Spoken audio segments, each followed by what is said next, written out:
नमस्कार, आप देख रहे हैं सी न्यूज भारत। मैं हूं आपके साथ स्नेहा सिंह। वक्त हो गया है न्यूज बुलेटिन का।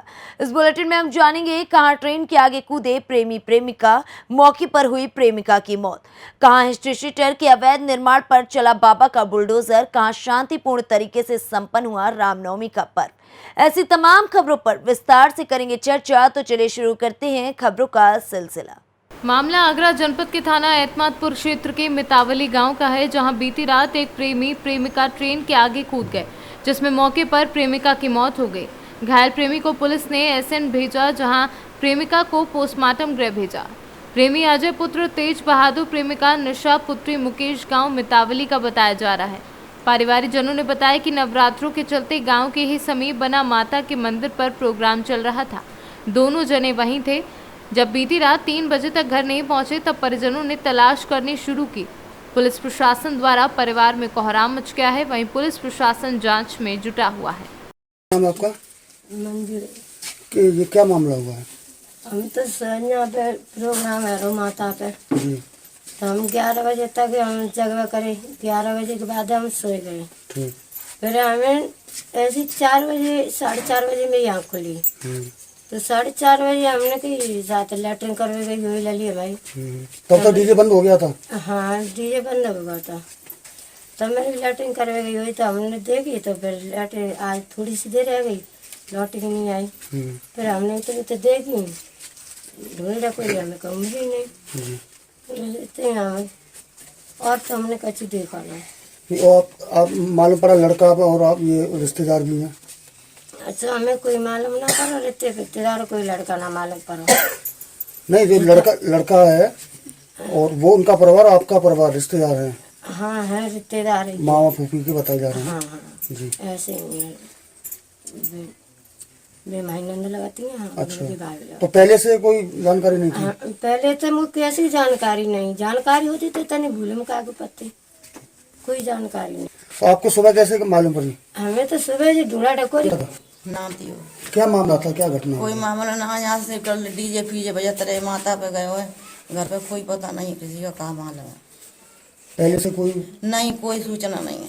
आप लोगों को कब जानकारी है? हम तो आज ही मालूम पड़ गया है, जब ढोड़ेरा मचला तो कोई पता नहीं। रात घर पर था? हाँ, रात में डीजे बजे से माता पे नाच कूद करते रहे। अच्छा, वहीं रहे। माता से घर पे आया था? घर नहीं नहीं आया। नहीं आया। फिर आपको कब मालूम पड़ा? वो सुबह मालूम पड़ी है 7 बजे हमें तो। हाँ अच्छा, एफआईआर वगैरह के लिए आप जाओगे थाने? हाँ, गए तो हैं। अच्छा, गए थाने में एफआईआर दर्ज कराने के लिए। हाँ। आगरा से सी न्यूज संवाददाता विष्णु बघेल की रिपोर्ट।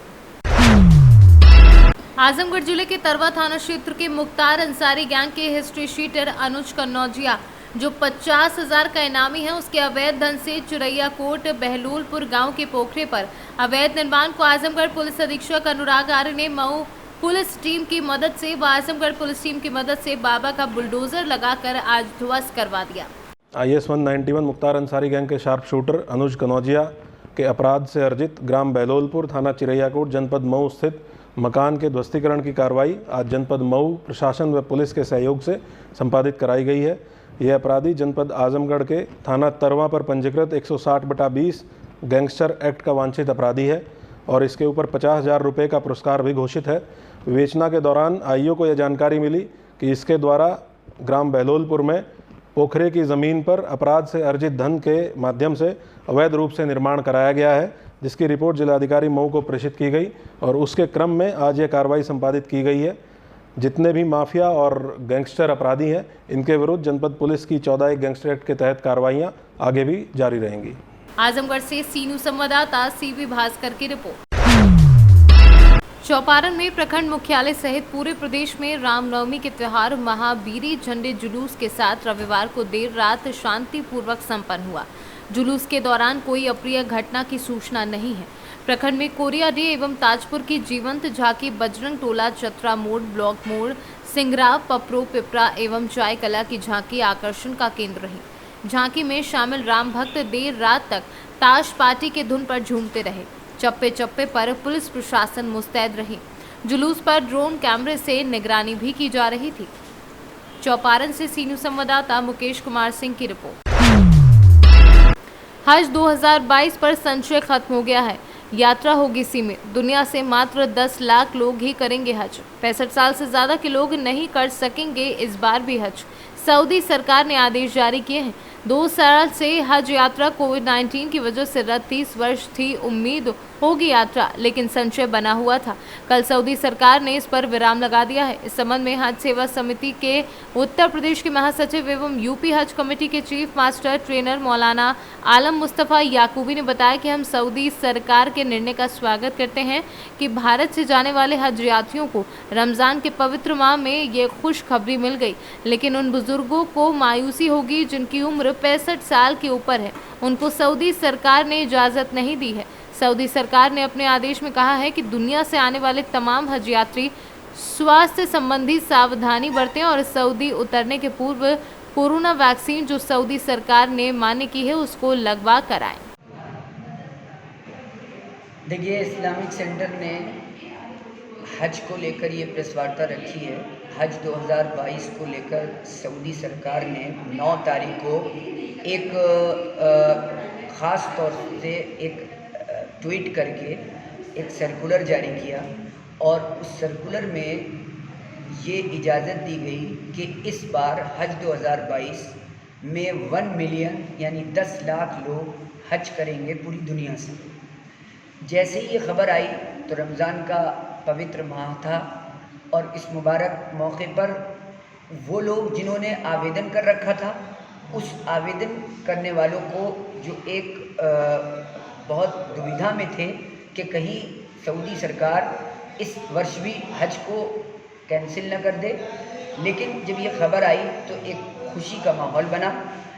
पूरे देश में हमारे भारत से इस साल 91,000 लगभग आवेदन हुए हैं और उन आवेदनों में 35,000 आवेदन 65 साल से ऊपर के लोगों के। क्योंकि हज पूरी दुनिया से होता है तो सऊदी सरकार ने इस बार कोरोना को सामने रखते हुए, कोविड गाइडलाइन को सामने रखते हुए पूरे दुनिया से 10 लाख लोगों को बुलाया, लेकिन उसमें बूढ़ों को नहीं बुलाया। और उस बूढ़ों में को ना बुलाने की वजह क्योंकि वहाँ जिस तरह का एटमॉस्फेयर हो जाता है और जिस तरह की मेहनत होती है वहाँ के अरकान को अदा करने में, तो वो बूढ़ों के लिए बहुत प्रॉब्लम क्रिएट कर सकता है। और क्योंकि उनकी इम्यूनिटी सिस्टम कमज़ोर होती है तो उसकी वजह से उनको वायरस ज़्यादा उनको लग सकता है। इस वजह से उनको रोका गया है मेडिकल पॉइंट ऑफ व्यू से। दूसरी बात ये कि हमारे देश से क्योंकि आवेदन कम आए हैं और आवेदन कम आने की वजह सिर्फ ये थी क्योंकि ये दुविधा थी कि पता नहीं इस साल भी हज होगा या नहीं, और दूसरे हज महंगा होगा, उसके क्या रेट होंगे, ये चीज़ें अभी तक क्लियर नहीं हुई थी। बहरहाल सऊदी सरकार ने हरी झंडी दे दी है। हम आपके माध्यम से उन सारे हज यात्रियों को ये इस खबर को पहुंचाना चाहते हैं कि हज कमेटी ऑफ इंडिया ने एक बहुत बड़ा ऑप्शन आपको दिया है कि जो लोग 65 साल से ऊपर के हैं, उन 65 साल से ऊपर वाले हज यात्रियों को तो जाने की इजाज़त नहीं मिलेगी, लेकिन उनके कंपेनियन के लिए उनको ये मौका दिया जाएगा कि वो फिरोजाबाद से सीनू संवाददाता सन्नेश कुमार गुप्ता की रिपोर्ट। कुशीनगर के थाना क्षेत्र नेबुआ नौरंगिया में पीड़ित के शौहर ने 3 तलाक के बाद दूसरी शादी रचाई। वहीं पीड़ित महिला 4 बच्चों की मां है और अब पीड़ित न्याय की गुहार लगा रही है। कितने और आपके पति का क्या नाम है? नूर हसन। नूर हसन। तो कितने वर्ष पहले आपका विवाह हुआ था? 17-18 साल हो गया लगभग। हाँ लगभग। आपके कितने बच्चे हैं? 4 बच्चे। सबसे बड़ी लड़की है 16 साल की, 16-17 साल की। लगभग 16-17। तो क्या मामला, क्या विवाद हुआ है कि आपके साथ तलाक हो गया और आप अलग रहती हैं? इस तरह क्यों? दहेज के लेकर उसी के कारण इन लोग झगड़ा करते थे, लड़ाई करते थे और ये पहले ही से इनको दूसरे से नाजायज संबंध था। तो नहीं, जब शादी विवाह हुआ तो क्या जो दान दहेज आज के डेट में या पहले भी कहा जाता है कि दहेज एक सामाजिक व्यवस्था नहीं है, दहेज पे कानूनी कार्रवाई की जाएगी और इस पर पूर्ण रूप से कानून लागू, लेकिन फिर भी दहेज मांगा जा रहा था।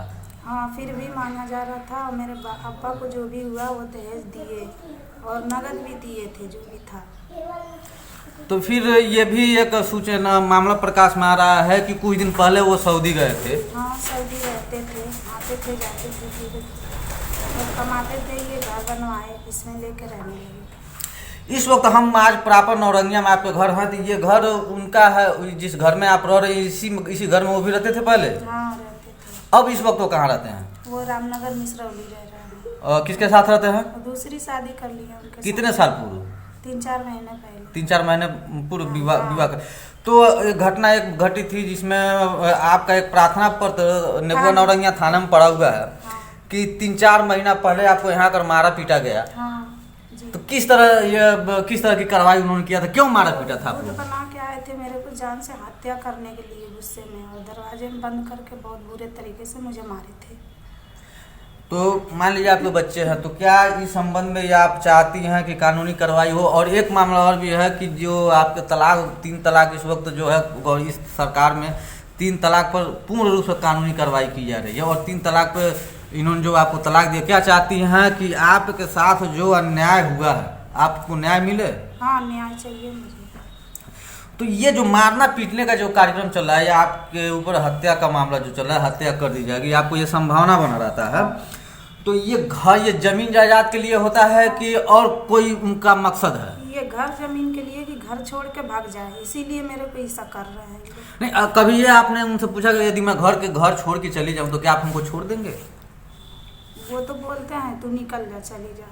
मतलब किसी प्रकार का आपसे कोई संबंध नहीं रखना चाहते हैं? नहीं। पहली बच्ची आपका क्या नाम है? आदिया खातून। कुशीनगर से सी न्यूज़ संवाददाता हरिओम तिवारी की रिपोर्ट। फिलहाल इस न्यूज बुलेटिन में बस इतना ही। देश दुनिया की ऐसी तमाम खबरों को देखने के लिए बने रहें सी न्यूज भारत के साथ।